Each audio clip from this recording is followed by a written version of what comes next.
भिलाई के सेक्टर 8 के 11 नंबर सड़क पर आज 5 बजे करीबन हड़कंप मच गई। मचने की वजह यह है कि ये जो मेरे पीछे आप एक घर देख रहे हैं, इसी घर में 5 बजे के आसपास एक महिला रहती है, रजनी देवांगन, जो 50 वर्षीय है और बच्चों को ट्यूशन पढ़ाने का काम करती है। और जब यहाँ पर ट्यूशन पढ़ने के लिए बच्चे आते हैं तो वो दरवाज़ा नहीं खोलती है। पेरेंट्स कई बार फ़ोन लगाते हैं तो किसी प्रकार का जवाब नहीं मिलता है, तो उसके बाद में आसपास के लोगों के द्वारा उन्हें देखने की कोशिश की जाती है या उन्हें पुकारने की कोशिश की जाती है, लेकिन उनके द्वारा किसी प्रकार का जवाब नहीं दिया जाता है। और उसके बाद में जब परिजनों के साथ में घर के अंदर घुसा जाता है, तब देखते हैं कि वहां पर रजनी देवांगन मृत अवस्था में पड़ी हुई है, जो पूर्ण रूप से जल चुकी है। लेकिन किसी प्रकार का ये जानकारी नहीं मिल पा रहा था कि उन्होंने सुसाइड किया है कि या फिर किसी प्रकार की घटना का शिकार हो गई है। बता दें, इसी पूरे मामले को लेकर मामला जो है काफी गंभीर हो गया है और इस पूरे मामले का जो है जांच करने यहाँ की संयुक्त टीम आई हुई है। फॉरेंसिक की टीम आई थी अंदर, फॉरेंसिक की टीम कुछ ही देर पहले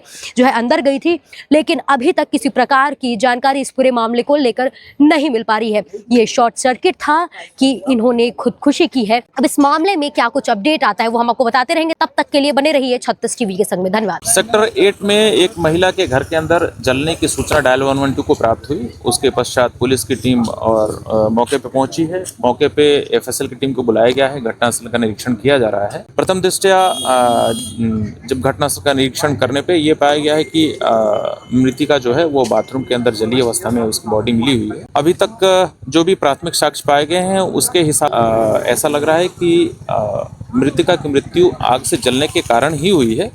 मौके पे माचिस की तिल्लियां वगैरह भी मिली हैं और अन्य जो भी प्राथमिक साक्ष्य हैं घटना के संबंध में घटनास्थल पर, उसको एकत्र किया जा रहा है और घटनास्थल का निरीक्षण किया जा रहा है। आसपास उसके घर में जो भी चीजें उसकी चेकिंग की जा रही है। उसके मृत्यु के जो एक्चुअल कारण है वो पोस्टमार्टम रिपोर्ट के बाद ही क्लियर हो पाए। मृतिका ट्यूशन पढ़ाने का काम करती थी, 12वीं तक के बच्चों को ट्यूशन पढ़ाती थी और इनके मिस्टर और बच्चे बहुत अच्छे हैं, वेल एजुकेटेड हैं, वेल सेटल्ड हैं। अभी चूंकि मृतिका के जो भी परिजन हैं वो सदमे की स्थिति में है, तो एक उनसे पूछताछ नहीं हो पाई है। उनसे पूछताछ और पोस्टमार्टम रिपोर्ट हो जाने दीजिए, उसके बाद इसका जो भी एक्चुअल कारण होगा मृतिका की मृत्यु का वो क्लियर हो जाएगा। कोई नोट मिलने की बात आ रही थी तो निरीक्षण किया जा रहा है अभी घटनास्थल का। यदि कोई इस प्रकार का कोई नोट पाया जाता है तो उसको हम साक्ष्य के तौर पे प्रकरण में शामिल करेंगे।